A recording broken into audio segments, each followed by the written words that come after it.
parce que il y a beaucoup de thèmes que je vais apporter, mais je vais essayer de condenser ça. Amen. Alléluia, Seigneur. Ça va être un peu comme le sel. Le sel a un certain goût. Si tu mets beaucoup dans l'eau, l'eau va devenir trop salée. Amen. Donc, il faut mettre un peu. Mais si tu mets un peu, ça va prendre beaucoup de temps. Donc, il faut que tu saches comment mettre assez pendant peu de temps ou un moyen temps. Amen. Que le Seigneur nous sale. Amen. J'ai toujours l'effet de la prédication du pasteur Abou ce dimanche. J'ai beaucoup apprécié là. Il a parlé du sel. Je n'ai jamais entendu une prédication sur le sel comme ça. D'habitude, quand je vois le sel, c'était pour la nourriture, pour manger. Je m'ai apporté les crêpes ici samedi. C'est pas possible. En tout cas, ça c'est une parenthèse. On va rentrer.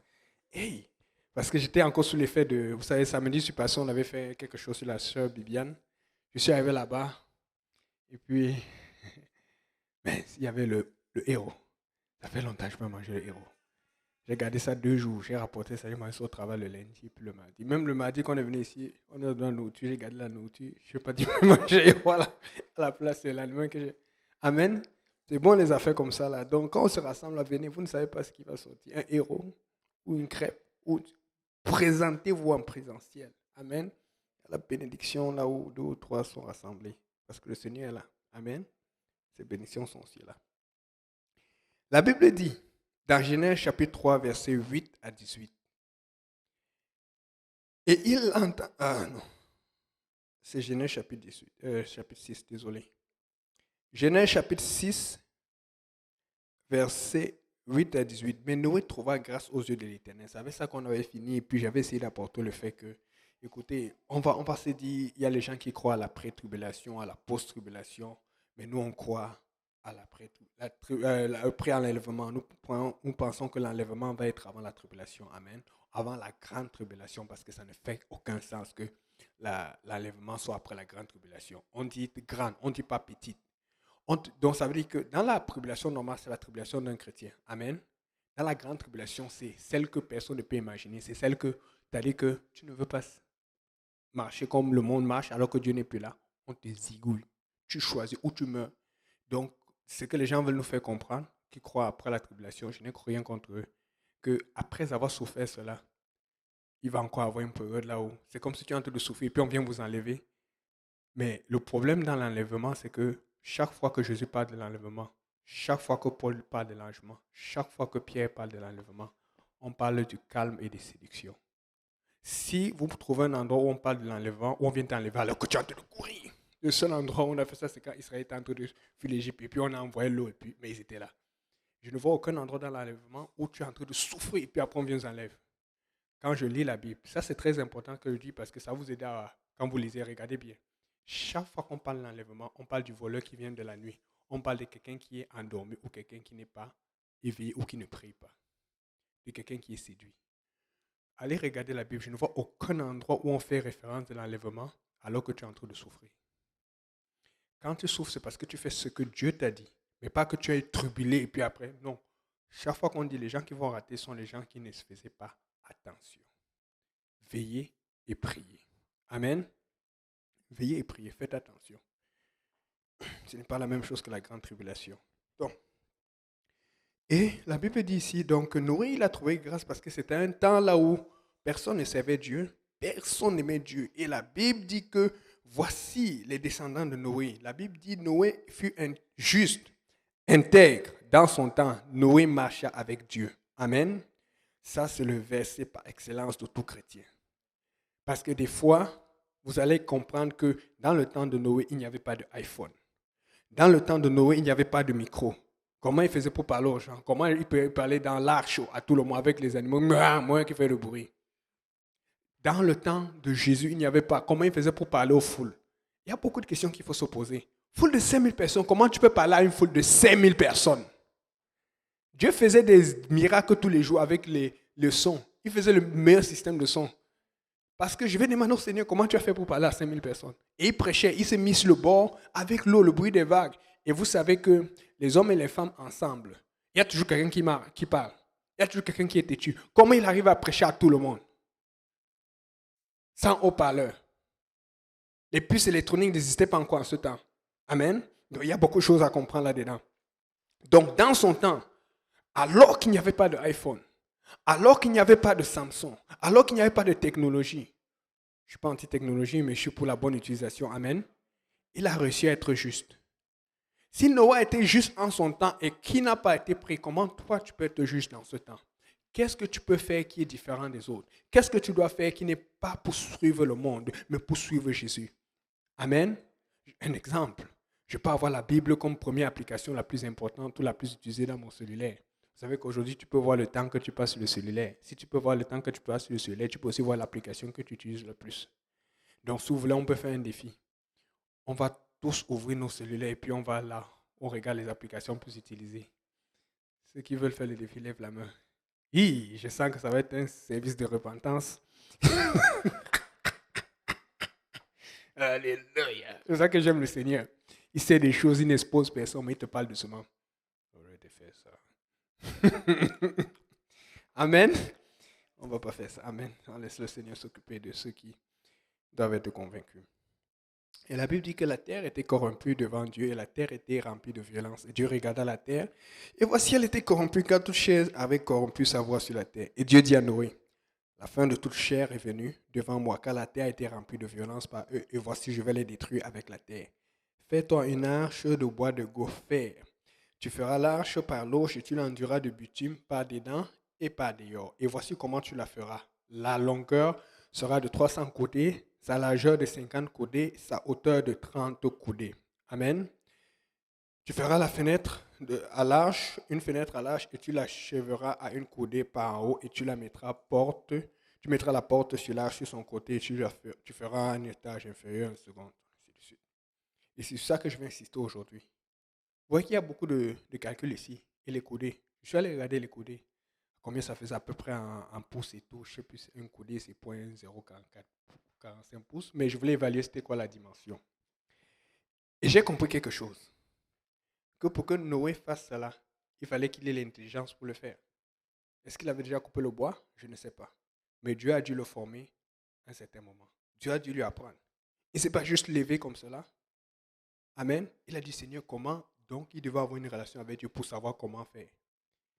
Il y a des choses que Dieu veut que tu fasses. Mais Dieu va te montrer comment faire. Des fois, on est seulement concentré, Seigneur, je ne peux pas. Écoutez, Dieu veut que vous jouez au piano. Vous devez vous préparer. Vous allez voir, si on n'est pas au niveau, ce n'est pas parce qu'on n'a pas le temps, c'est parce qu'on ne se prépare pas assez. Je sais qu'il y a le temps, mais c'est comme, il y a le problème de temps, mais c'est comme ça avec le diable. Tu vas lutter, tu vas te battre pour faire la volonté de Dieu. Ça va tiquer dans ton temps et ça va souvent faire des frictions avec la famille. Je sais de quoi je parle. Pour pouvoir faire ce que je fais aujourd'hui, plusieurs choses, j'ai eu beaucoup de frictions. Mais j'ai dû faire des choix difficiles. Je ne le regrette pas. Et ça apporte ce qu'on va apporter aujourd'hui. Vous savez, il y a beaucoup de choses que le pasteur m'a enseigné. Allez vérifier, allez faire des recherches. Je parlais d'une chose que j'ai vérifiée, je suis convaincu. C'est des fois quand l'homme de Dieu enseigne, va vérifier aussi et puis essaie de voir pour être plus convaincu. C'était l'histoire sur les cheveux. Jésus n'avait pas de longs cheveux. Quand tu vois la Bible, Jésus avait des cheveux courts. Regarde, il était juif. Tous les juifs ont des cheveux courts. À part ceux qui sont trop acidiques. Et même ça, ce n'est pas des cheveux longs, ils sont d'un côté. C'est juste un truc religieux qu'ils font pour avoir une mèche qui sort ici longuement. Tu vois un peu. Mais regardez le reste des cheveux, c'est coupé. C'est pas long. Tu ne vas pas les voir les longs comme les gens. Ils bougent et puis ça. Non, non. Amen. Mais je t'ai pas dit vérifier ce qu'on disait parce que il y avait une rumeur qui disait que le premier qui avait coupé, qui avait dessiné Jésus avait les longs cheveux, c'était Michel-Ange. Je n'ai pas dit vérifier et c'est exactement ça. Mais comment savoir aujourd'hui avec les peintures 3D, avec la technologie, tu voyais le tableau, tu pouvais voir des longs cheveux de loin, mais tu ne voyais pas bien. Donc, fait qu'aujourd'hui, cette sculpture que Michel-Ange avait fait, aujourd'hui, tu peux la représenter. Tape Michel-Ange sculpture de Jésus sur Internet, tu vas voir, si vous voulez. Demandez-moi. Hier, j'ai dit ça, quelqu'un m'a demandé, j'ai envoyé. Souvent, les gens ne demandent pas. Et quand tu tournes la sculpture 3D, je ne peux pas envoyer 3D, j'ai envoyé la photo du 3D que j'ai pris parce que je n'avais pas le temps de chercher le lien 3D.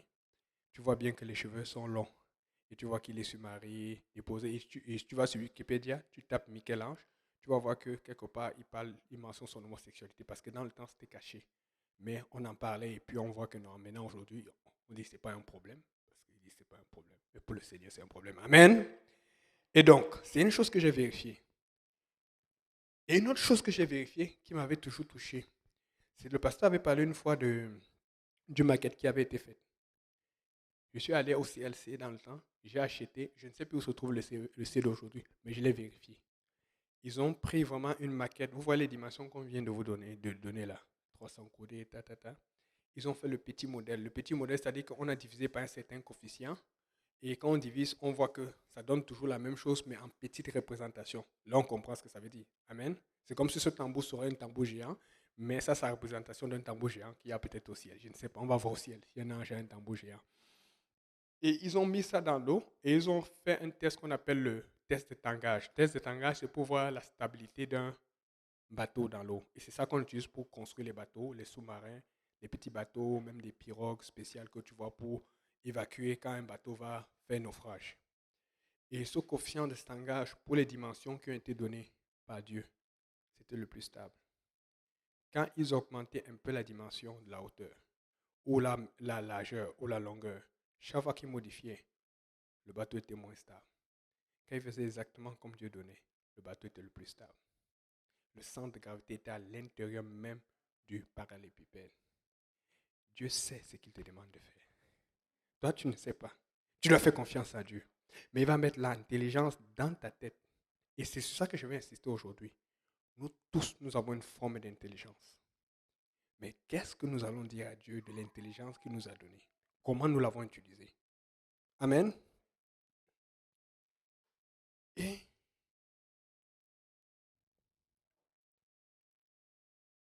j'ai fait un calcul. Parce que je me disais que, bon, pourquoi Dieu a fait ça? Pourquoi Dieu... Parce que Dieu me donne beaucoup plus que ce que je lui donne. C'est comme ça que j'ai remarqué. Et parfois les gens disent, parce que quand je vois l'attitude des gens souvent, même quand ils parlent, ils pensent que Dieu leur doit quelque chose. Des fois je me dis, Seigneur, oh, aide la personne. Et ils agissent vraiment comme si Dieu a fait ou Dieu n'a pas fait. Hein? Il est Dieu. Même s'il n'avait pas fait, ce qui est impossible, il est Dieu quand même. Tu vas le forcer, tu vas te fâcher, tu pars où? C'est lui qui a le ciel. Seul endroit où tu peux aller, c'est en enfer. Il est Dieu. Et puis j'ai dit, bon, mettons même que je n'allais pas au ciel et que je devais me débrouiller par moi-même. Donc j'ai fait un autre calcul. J'ai regardé, bon, j'ai 39 ans aujourd'hui. Je suis venu au Seigneur entre 28 et 29 ans. Donc ça fait 28 ans et demi ou 28 ans de péché à gogo. C'est vrai qu'il y a des moments où je suis allé à l'église, j'ai dit Alléluia, mais il y a beaucoup de moments où j'ai, comme on dit chez nous, la sœur Yolande va reconnaître la sœur Viviane, où j'ai nioxé. J'ai fait n'importe quoi. On dit le thème là, c'est que tu as tué seulement. Mais après être venu à Dieu, j'ai été baptisé, amen. Mais ma question, qui ici a péché après avoir été baptisé au nom de Jésus? Je pense que tout le monde. Amen. Donc, fait que malgré cela, il y a des choses que j'ai faites. Il y a des choses, je vous ai témoigné beaucoup de choses, mais il y a des choses que je ne vous ai jamais dit, que je ne vais jamais vous dire même d'ailleurs. Après le baptême, dont je ne suis pas fier. Amen. Oui, peut-être, je vais me vanter, oh, le Seigneur m'a protégé du péché sexuel, de tel truc ou de l'homosexualité. Mais il y a quand même des choses dont je ne suis pas fier. Amen. Et il y a une chose dont je ne suis pas fier, que je ne vais pas vous dire c'est quoi, mais je vous dis le résultat qui m'a poussé vraiment à prier, à chercher la face de l'Éternel. Tu sais, quand l'homme de Dieu parle, écoutez bien, parce que c'est la première fois que je parle de ça. Il y avait une situation, c'était il y a peut-être, je crois que c'était en 2013 ou 2014. Et c'est quand le Seigneur t'a touché, tu es loin, le Seigneur te parle, tu prophétises, tu cries, tu fais des choses, ça marche, tout le monde dit, ah, le frère Yannick, tu es content. Après, le pasteur Kauzi a dit, fais attention, il me conseille comme ça. Là. C'est ça le problème, c'est un peu comme Samson. Il est loin, il est fort, tout va bien. Qui va lui parler? Donc, je suis arrivé dans une situation où je me suis cogné à la tête. Ça a chauffé. Et là, tu sais, ce qui est bien avec Dieu, c'est que Dieu, il y a des moments, il va te parler, il va t'attirer pour que tu cherches sa face. Mais il y a des moments où Dieu va te parler clairement. Il m'a dit, va t'excuser au pasteur. Hé, Seigneur. Tu sais, quand l'homme de Dieu t'a déjà parlé et que Dieu te dit, va encore t'excuser, ça t'humilie. C'est difficile. J'ai dit, hé, Seigneur, mais on ne peut pas faire ça autrement. Il dit, va régler cette affaire. Non, ça m'a gêné. J'ai dit, Seigneur, ok, plus jamais. J'ai appris que quand je veux faire quelque chose, oui, je dois consulter l'homme de Dieu, mais je consulte d'abord Dieu. Dieu ne répond pas, je ne fais rien.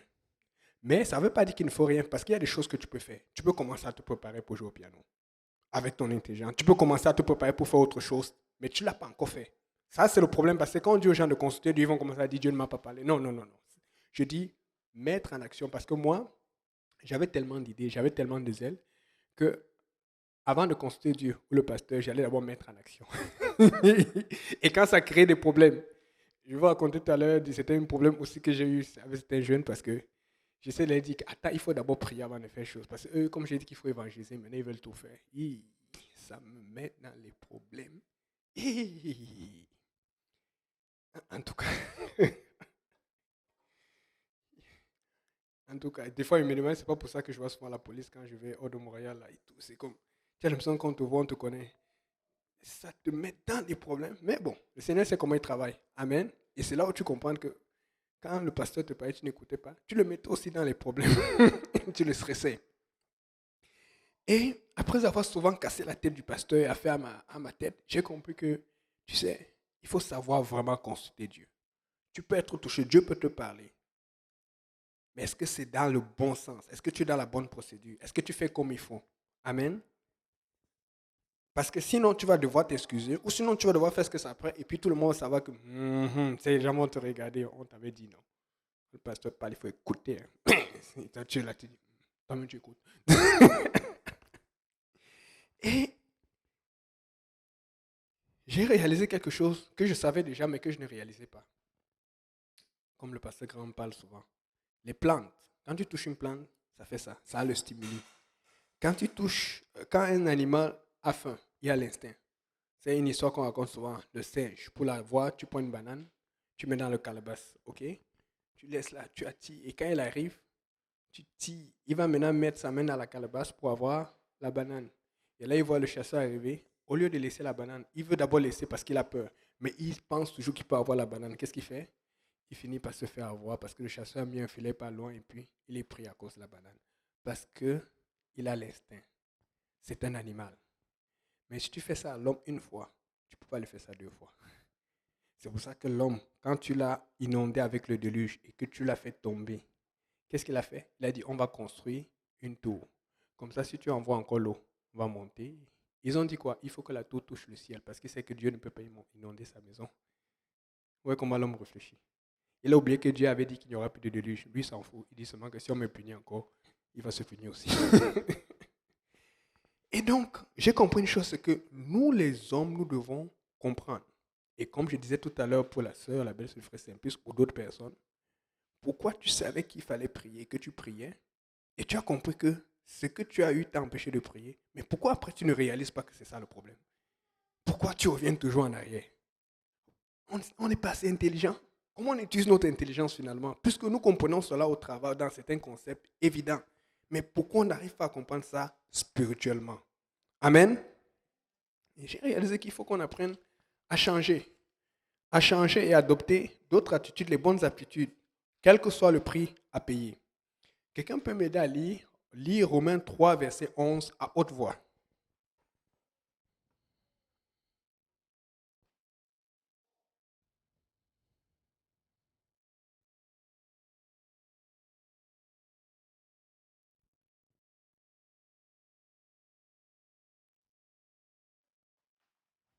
Romains 3, verset 11, s'il te plaît.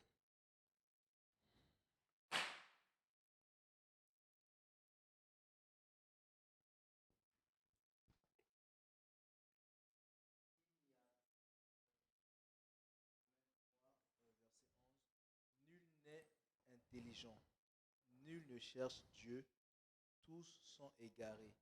Ok. Tous. Nul n'est intelligent, nul ne cherche Dieu. Mince. Donc, vous remarquez, le Seigneur relie l'intelligence à la recherche de Dieu. Pourtant, quand tu es intelligent dans ce monde, ce n'est pas ça. C'est que tu es capable de faire des équations rapidement, des mathématiques, de faire la comptabilité. Tu as une aptitude physique, une aptitude psychique. Personne dans ce monde ne relie l'intelligence à la spiritualité. Amen. Les gens dans ce monde relient l'intelligence à la connaissance, à la capacité, au talent. La Bible, ce n'est pas la même chose. Amen. Et la Bible dit, nul n'est intelligent. Et je suis allé essayer de décortiquer ce mot-là. Je me suis rendu compte que dans d'autres versions, ou même dans le grec ancien, ça veut dire deux choses. D'un côté, ça veut dire faire attention, dont nul ne fait attention. D'un autre côté, ça veut dire n'écoute. D'un autre côté, ça veut dire ne comprend. Ça, c'est la première définition. Mais l'autre définition, pourquoi j'aime revenir sur la définition, c'est parce que vous savez, ceux qui ont traduit du grec au français ou en anglais, souvent vous allez voir qu'il y a certaines déviations qui sont bonnes ou d'autres qui ne sont pas bonnes, mais c'est dans le sens que vous savez, le grec a été écrit ou la Bible ancienne est écrite de façon à ce que il y a un sens à deviner et à comprendre là-dessus. Il faut que tu aies certaines règles de grammaire, mais des fois, ça peut dire une chose, mais nous les apostoliques, on sait que quand c'est Jésus, c'est Jésus. Amen. Donc souvent, ça peut t'aider à comprendre. Tu peux voir là où ils ont traduit, du mot qu'ils ont traduit, et tu peux aussi deviner qu'est-ce qu'ils auraient pu dire. Et donc si on dit nul n'est intelligent, ça veut aussi dire nul ne fait attention. Amen. Comme c'est écrit dans la définition. Si on dit nul n'est intelligent, ça veut aussi dire que nul n'écoute. Si on dit nul n'est intelligent, ça veut aussi dire que nul ne comprend. Mais voici l'autre définition que j'ai trouvée. Ce mot aussi veut dire nul ne vient au secours. Oh. Et il y a une autre définition qui m'a encore plus touché. Ça veut aussi dire nul n'assiste. Ce qui veut dire que quand Dieu dit nul n'est intelligent ne cherche Dieu, c'est parce que personne ne vient au secours de son prochain. C'est parce que personne n'assiste son prochain. C'est pour ça qu'il panique et dit, mais qu'est-ce qui se passe? Chacun est inquiété par lui-même. Mais qu'en est-il des autres? Et quand l'intelligence veut dire connaissance, mathématiques, physique, chimie, banque, comptabilité dans le monde, écoute, dans l'Église, ça veut dire chercher Dieu, venir en secours aux ceux qui sont dans le besoin, aider, aimer, ministrer. Amen. Ou se préparer à ministrer. Amen. Tu peux lire Psaume 49, verset 21, s'il te plaît.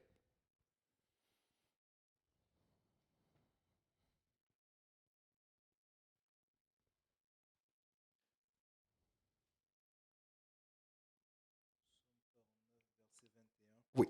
L'homme qui est en honneur et qui n'a pas d'intelligence est semblable aux bêtes que l'on égorge. L'homme qui est en honneur et qui n'a pas d'intelligence est semblable aux bêtes que l'on égorge. Tu as vu comprendre? Souvent quand on cuisine là, il y a le poulet, n'est-ce pas? Il y a le porc, il y a la viande. Est-ce que vous savez qu'ils ont été égorgés? Donc ça dit qu'on te rend semblable à la viande et c'est toi qu'on va manger. Il faut qu'on comprenne les choses comme elles sont.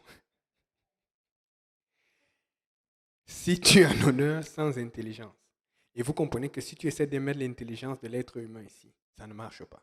On parle de l'intelligence selon Dieu. Parce que nous voulons tous de l'honneur. Juste une pensée qui me passe comme ça là. La Bible dit que quand nous serons au ciel, nous aurons des robes blanches. Écoute, j'ai déjà pensé. Si vous n'avez pas pensé à ça, c'est pour vous.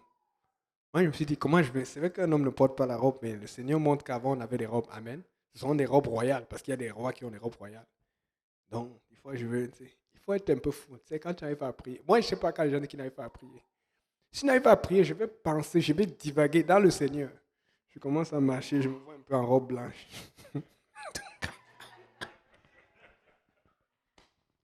Oh Seigneur, aidez-nous. Moi, je ne sais pas. Les gens disent qu'ils n'arrivent pas à prier. Il y a tellement de choses que tu peux faire. Mais tu te prends tellement au sérieux que le Seigneur ne sait même plus. Le Seigneur sait déjà comment tu es. Si tu es bizarre, tu es bizarre. Si tu es sérieux, tu es sérieux. Des fois, on peut me tromper le Seigneur. Écoutez, comme vous voyez là, je suis comme ça avec Dieu. Dieu préfère que tu sois toi-même. Mais travaille. Chez nous, quand quelqu'un est vraiment bizarre, on dit qu'il est une joke ça. Qu'il est désolé. Il est ici comme ça. Donc, souvent, j'essaye ma robe blanche. Je dis, Seigneur, comment je vais être? Est-ce que ça part avec les souliers? Parce que je me suis posé la question. Est-ce qu'on aura des souliers?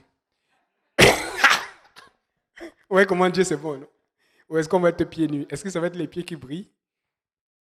Tan, tan, tada, au ciel. Oh, Seigneur. Donc, nous aimons l'honneur. Nous attendons l'honneur. Tu ne peux pas dire que tu as l'honneur. Non, Seigneur, c'est pour lui. Non, non, non. Si tu es appelé à Dieu, tu es aussi appelé à être honoré. Tu vas être honoré dans ce monde pour tes sacrifices. Tu vas être honoré au ciel. Ça, c'est le vrai honneur qu'il faut vouloir. Amen. Et donc, la Bible dit que si tu veux être honoré sans l'intelligence, tu es comme la bête qu'on égorge. Donc, tu as besoin, alors que tu cherches cet honneur que Dieu t'a promis, tu as besoin d'intelligence. Regarde ton voisin, tu dis, tu as besoin d'intelligence. Et là, on va relire. On va faire une autre longue lecture pour savoir comment il est arrivé au verset 21. Je voulais juste qu'on regarde la fin, mais regardons le début. Il commence à partir du verset 7 jusqu'au verset 20. Vous allez voir, ça va parler par lui-même. Ils ont confiance en leurs biens. Un peu, pardon. Approche un peu plus le micro parce que je veux que les gens en ligne entendent ça. Ils ont confiance en leurs biens et se glorifient de leur grande richesse. Ils ne peuvent se racheter l'un l'autre, ni donner à Dieu le prix du rachat. Le rachat de leur âme est cher et n'aura jamais lieu. Ils ne vivront pas toujours.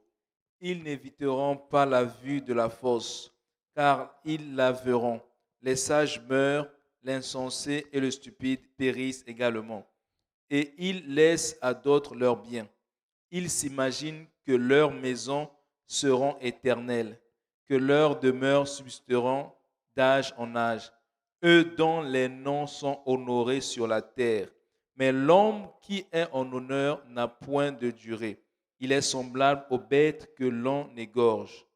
Telle est leur voix, leur folie, et ceux qui les suivent se plaisent à leur discours. Comme un troupeau, ils sont mis dans le séjour des morts. La mort en fait sa pâture. Et bientôt, les hommes droits les foulent aux pieds. Leur beauté s'évanouit, le séjour des morts est leur demeure. Mais Dieu sauvera mon âme du séjour des morts, car il me prendra sous sa protection. Ok, attends. Et là, il dit, ça dit c'est là, n'est-ce pas? C'est là, ça veut dire pause. On va prendre une pause. Parce que ce qui s'en vient est très important. Ça nous concerne tout. Tout le monde a pris la pause? Ok, dépose alors maintenant. Désolé, excuse-moi, c'était plus fort. Vas-y. Ne sois pas dans la crainte parce qu'un homme s'enrichit, parce que les trésors de sa maison se multiplient. Car il n'emporte rien en mourant. Oh Seigneur. Ses trésors ne descendent point après lui.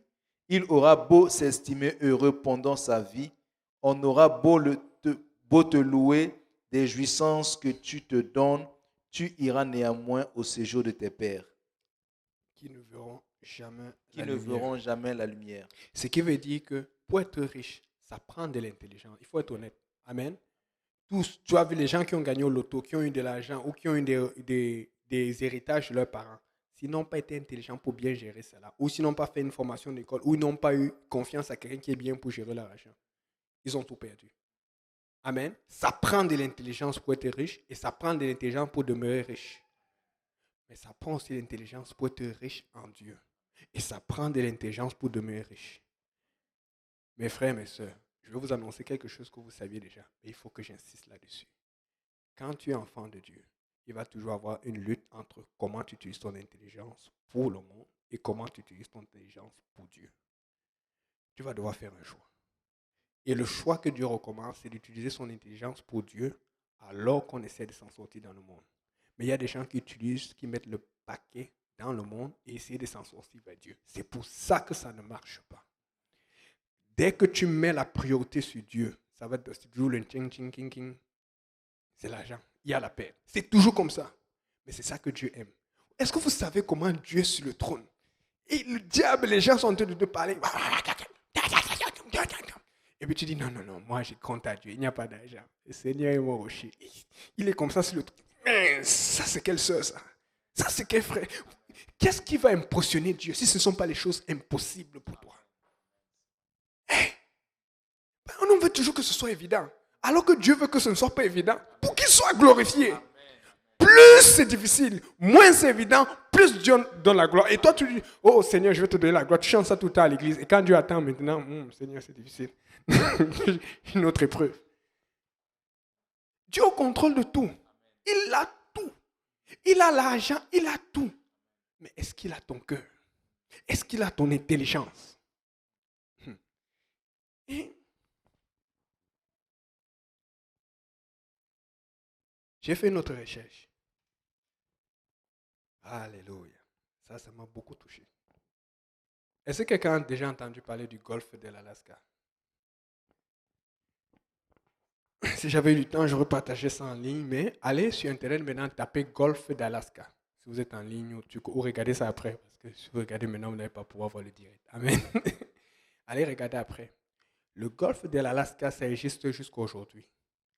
C'est une sorte, je ne sais pas si c'est une mer ou une étendue d'eau, mais qui touche l'océan Pacifique. Mais c'est justement au sud de l'Alaska. L'Alaska, c'est un État très connu des États-Unis, mais qui est totalement à l'ouest du Canada, qui coupe totalement. Je ne sais pas si c'est la Colombie-Britannique, mais vous allez voir l'Alaska. La sœur Eugène connaît. Mais vous allez voir maintenant dans toutes les photos ou les vidéos qui sont sorties du golfe de l'Alaska, tu regardes dans l'eau, tu vois une séparation claire entre l'eau et l'eau.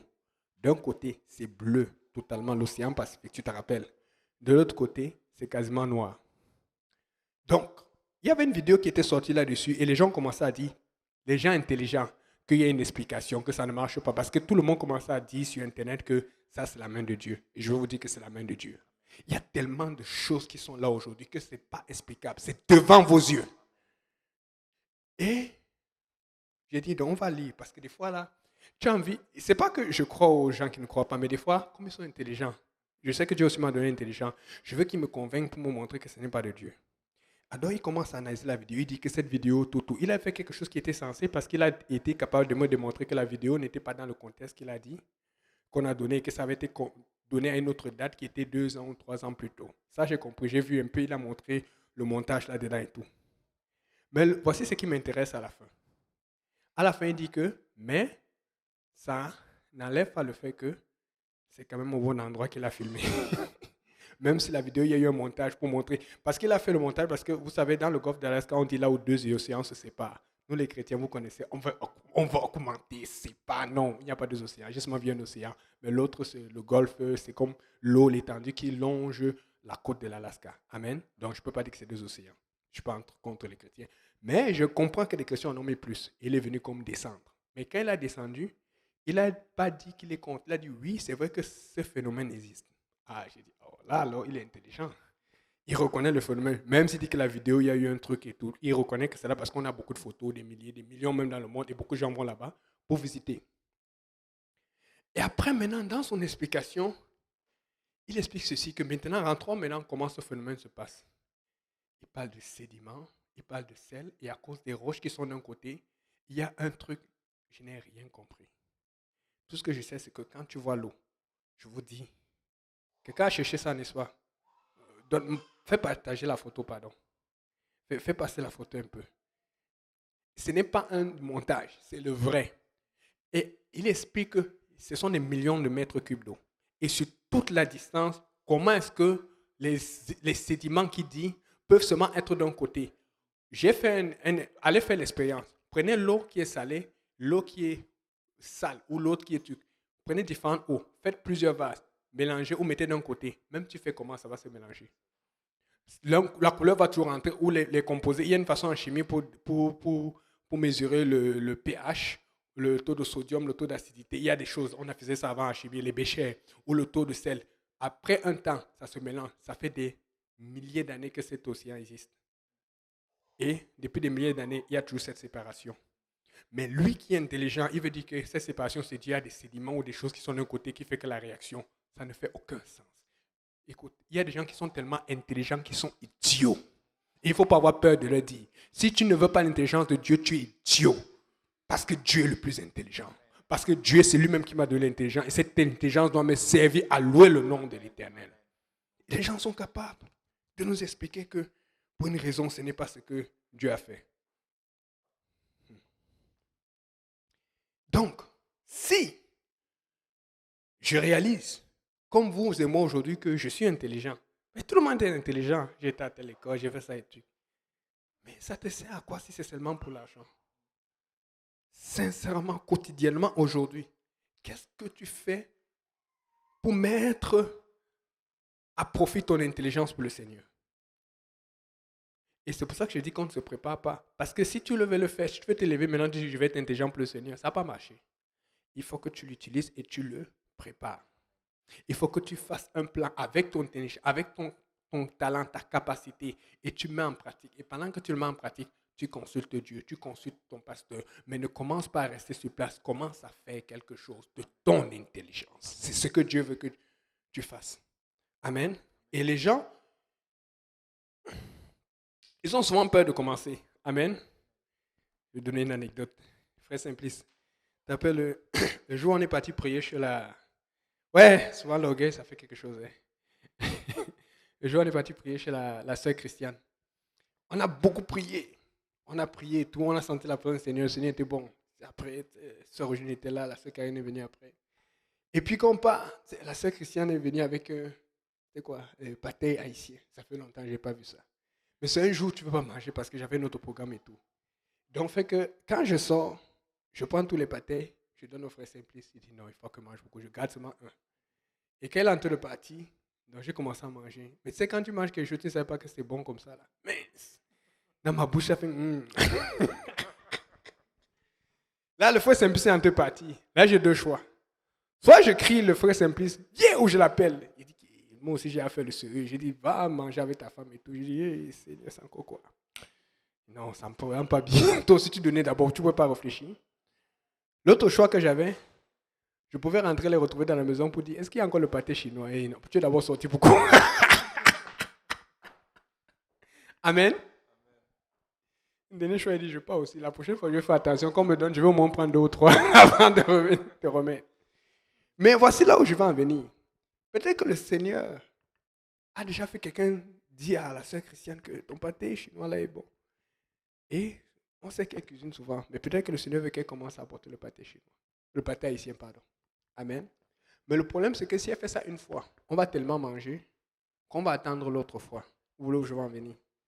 Quand tu as fait une fois, tu commences à penser, comment je vais faire pour les autres fois? Dieu te demande de commencer. Souvent, le problème, c'est qu'on ne commence pas. Parce qu'il y a plusieurs choses que j'ai fait dans le ministère, surtout l'audiovisuel, que j'ai juste commencé. Et quand, sans m'attendre, Dieu a envoyé quelqu'un pour m'aider. Ou Dieu a envoyé des fonds. Plusieurs fois. Je dis plusieurs fois. Je dis plusieurs fois. Dernièrement, dans les vidéos, j'étais en déficit parce qu'il y a des gens qui donnaient, qui ne donnaient pas. Et l'autre jour, je vois une facture de quelque chose qui est très important. Apparemment, j'avais fait des paiements et puis j'avais raisonné, j'avais très bien réglé les choses. Et puis je vois le message qui arrive. D'habitude, les messages arrivent, les factures, c'est beaucoup. Mais je regarde, c'est quasiment moins de $300. Donc ça veut dire qu'eux, ils me donnent 300, ils me doivent $300. Écoute, quand tu fais les choses de Dieu, Dieu s'occupe de toi. Je ne sais pas, si je commence, ça c'est arrivé cette semaine, si je commence à vous énumérer les choses que Dieu fait, c'est parce que, tu sais, quand les choses ne rentrent pas, moi j'ai un principe. Il faut que ça continue de fonctionner. Ça ne peut pas s'arrêter parce que quelqu'un ne pas. Oh non, parce que chaque fois, Dieu a toujours donné. Parce que n'oubliez pas, Dieu est assis pour voir si tu vas continuer, quand tu vas tenir. Parce que le diable lui a déjà dit, ah, tu vas voir, il va lâcher bientôt, il va lâcher. Dieu dit, non, non, non, c'est mon enfant. Comme à Job. Et toi, tu es là, tu souffres. Oh Seigneur, si tu ne réponds pas demain, après-demain, j'arrête. Hein? Alors que Dieu dit que tu vas, celui qui persévérera jusqu'à la fin. Toi, tu veux persévérer jusqu'à l'après-demain. Alléluia. Seigneur, bon, amen.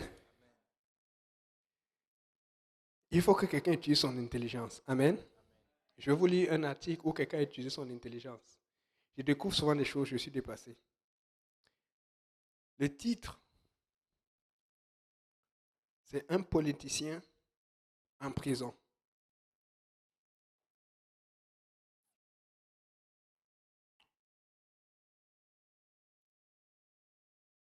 Je lis au nom de Jésus. C'est ça, oui. Je vais paraphraser rapidement. Élu à Washington, un détenu fait de la politique depuis sa cellule.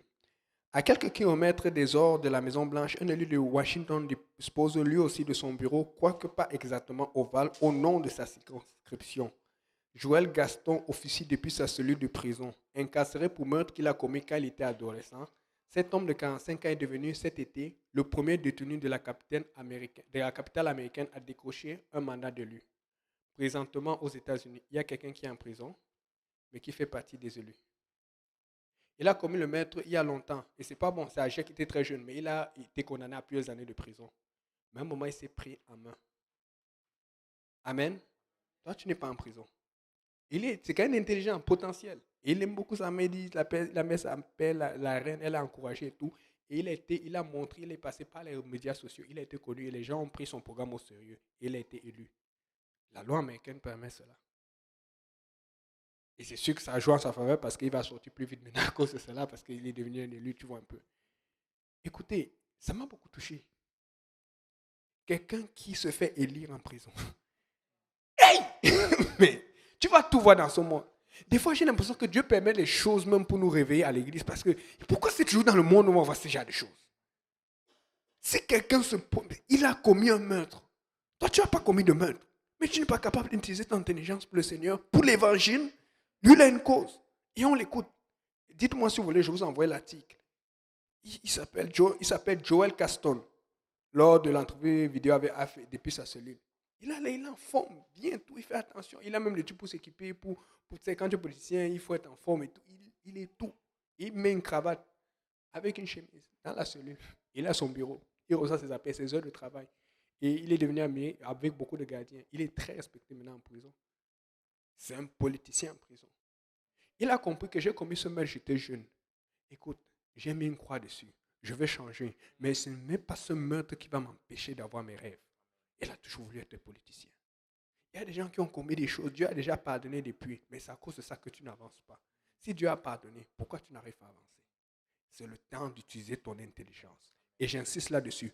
L'intelligence dans le Seigneur s'utilise dans le temps. Le piano, c'est juste un exemple.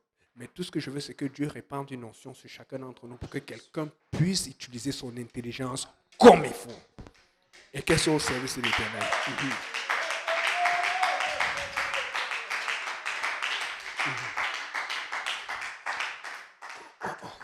On termine bientôt. Je vous ai dit que je vais vous raconter quelques problèmes que j'ai eu avec certains jeunes que je suis là. Je leur avais parlé dans le temps de YouTube, nos vidéos. Et des fois, j'envoyais des captures, tout, quand on parlait, parce que je suis contre l'avortement, contre l'homosexualité. Pour leur dire, voilà comment nous on prêche. Parce qu'il y a un d'eux là, le grand frère, il me regarde. J'ai dit que non, nous on prêche ça. Il m'a suivi souvent prêcher là-dessus. Il dit, lui, il ne peut pas faire ça. Parce que à leur école ou ailleurs, quand tu parles de ça, là, oh, on peut te tuer, on te regarde. J'ai dit non, nous on fait ça pour Dieu. Il dit que la charte canadienne des droits et libertés, quand on fait ça, on peut fermer notre église, on peut avoir des problèmes. Mais nous, on n'est pas fait ça à cause de la charte.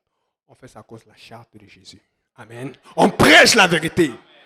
Et donc, un jour, je ne sais pas si vous vous rappelez, un jour comme ça, là, Kaila se rappelle, j'étais en train de prêcher au Schlager à la maison, et il y a un qui a commencé à dire, je te bats au tennis 6-0. Je ne sais pas si les gens qui ont suivi là.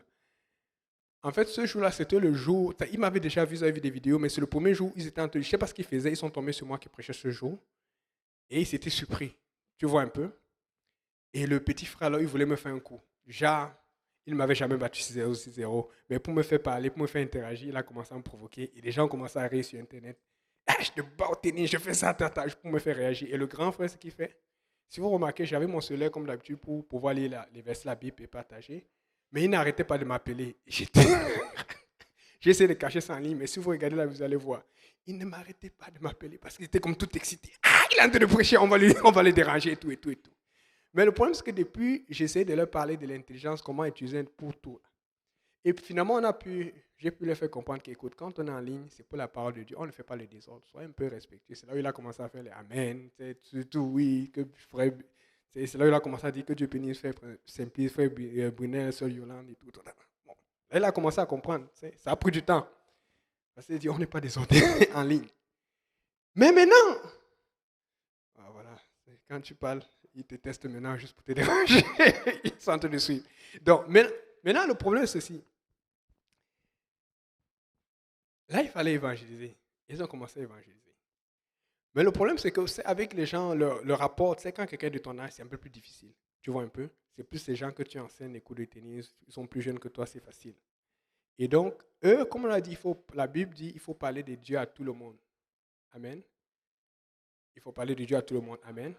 Et parler alors de Dieu à tout le monde. Et c'est là où on met ton nom. Et au départ, c'était Dieu à tout le monde. Mais maintenant, c'est le pasteur que je t'avais dit là. Lui qui n'est pas vacciné. Déjà, tu as des gens qui sont contre ça.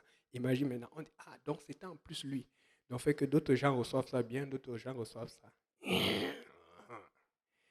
Et un jour, il a invité un jeune. C'est un jeune qu'on voyait tout le temps. Têtu, désordonné. Mais il commençait à être intéressé. Mais il commençait à intéresser et il voulait participer à ce qu'on appelle la catéchèse. Et nous, quand on fait l'étude biblique, c'est la catéchèse. Amen.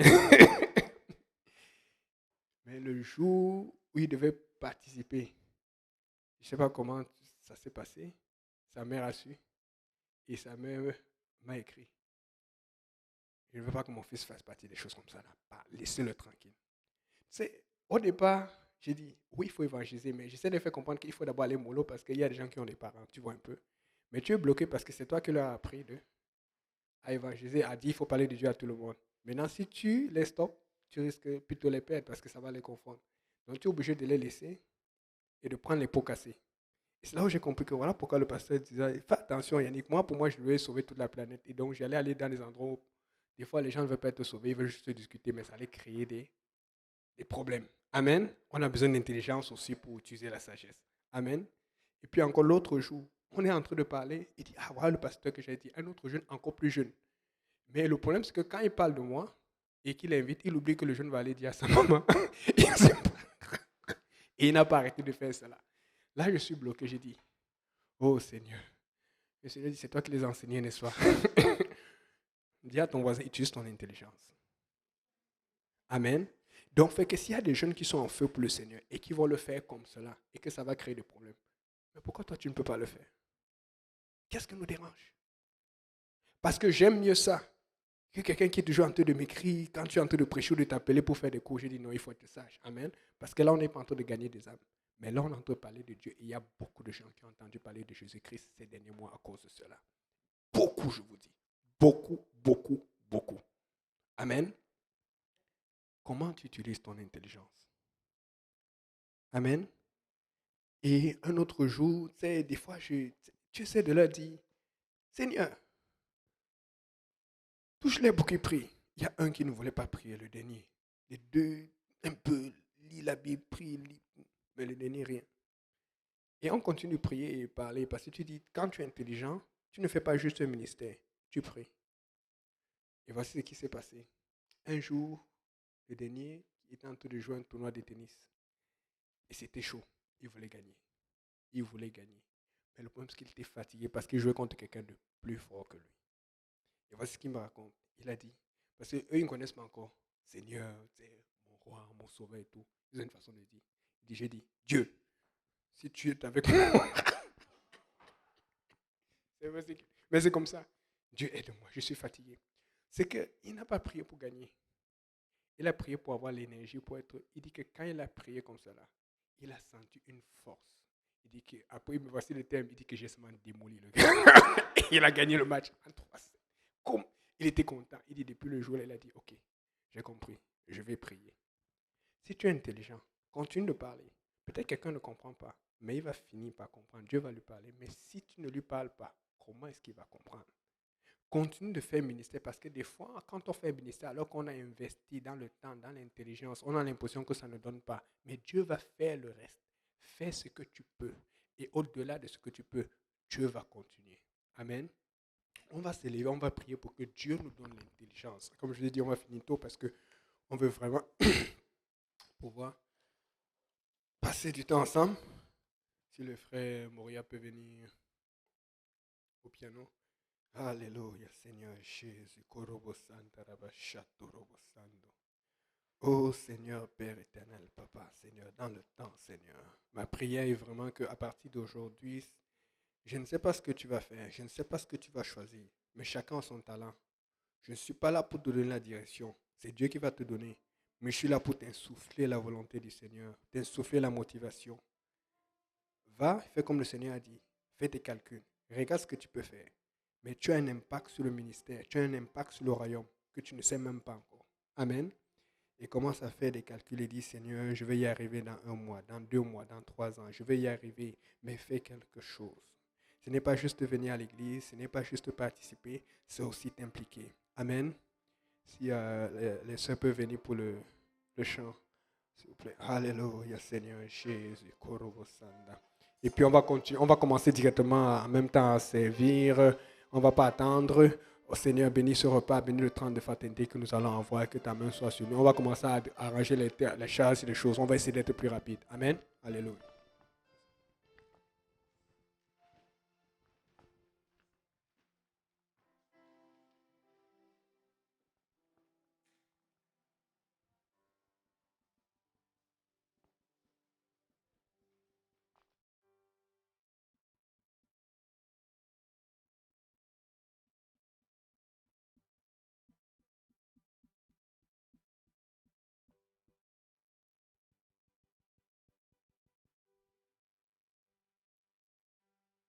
Des sommets, le torrent descend.